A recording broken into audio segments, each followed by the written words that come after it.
I get that we have those kind of viewpoints here this morning. What I want to encourage you goes back to that first thing of knowing God's word. It's easy to make decisions based off of feelings, off of emotions, off of what's going on around the world around us. But when you open up God's word, we're going to do that in a moment, and we're going to see a passage that deals with husband and wife. In case you're wondering my standpoint, I believe marriage is for man and woman. And you see some of the biblical principles for that. Now, I want to say this just as a word of encouragement. Remember who we serve. Remember who we serve. Above all else, we are children and servants of God. Despite what our government might say, despite what social groups out there will say, and pressure from this world, and wherever you lie in it, I'm going to let you work through that with your Lord.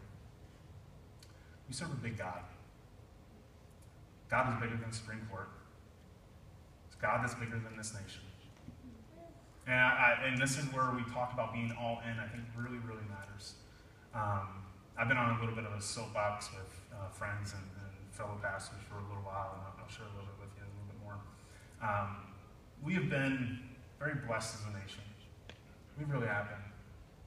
And the blessing that the Lord has given to America over the years has been phenomenal.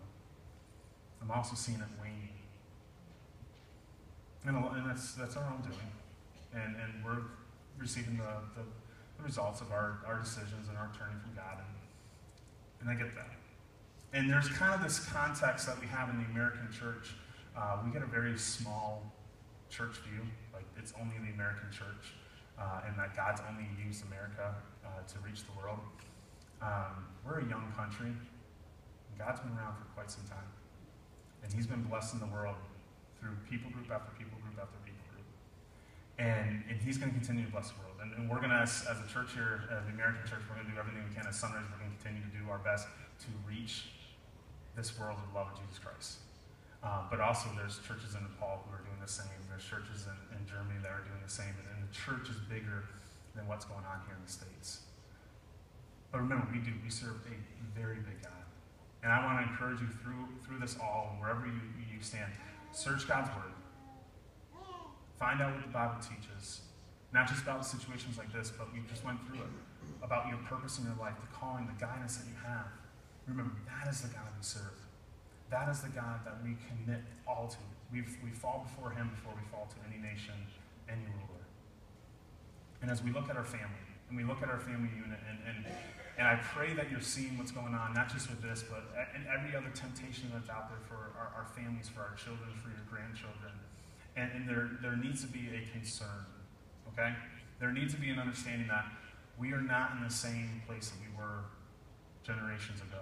Our country has changed, our standards has changed, our morality has changed, all this changed. We are in a different battle. But we still have a God who brings victory. We still have a God who's going before us. So don't freak out too much. Cast your worries, your cares on him, because he cares for you. He knows what's going on. But remember, we serve a very, very big God. As we continue on and talking about what investments matter most, really your family is the next step in that. Your family is the next step in understanding what God has planned for you and the purpose that he has for you. In Ephesians chapter 5, and you can hop over there, Ephesians 5, verses 21 through 28, we see some reference about God talking about the unit of marriage. And it says this, and I love that he starts this because I know there's arguments and we kind of get worried when we talk about submission and man and wife, and there's all this like, okay, where are we going to go with this? And it starts right off the bat, verse 21. Submit to one another out of reverence for Christ. It says, immediately, my job and Ash's job is to really come together in submission before Christ and say, look, you are the head of this family. You're the head of this church. You're the head of all this. I'm going to lay myself down for my wife. My wife is going to do the same. It's kind of putting our pride aside, putting our selfish gain aside, and just coming humbly before him. But in this process, the Lord set up a thing in place. It says, verse 22, wives, submit yourself to your own husband as you do to the Lord.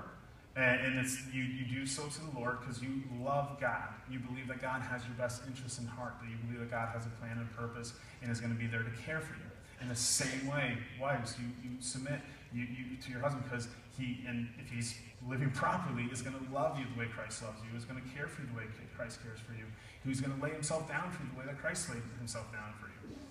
For the husband is the head of the wife as Christ is the head of the church. So it makes that comparison.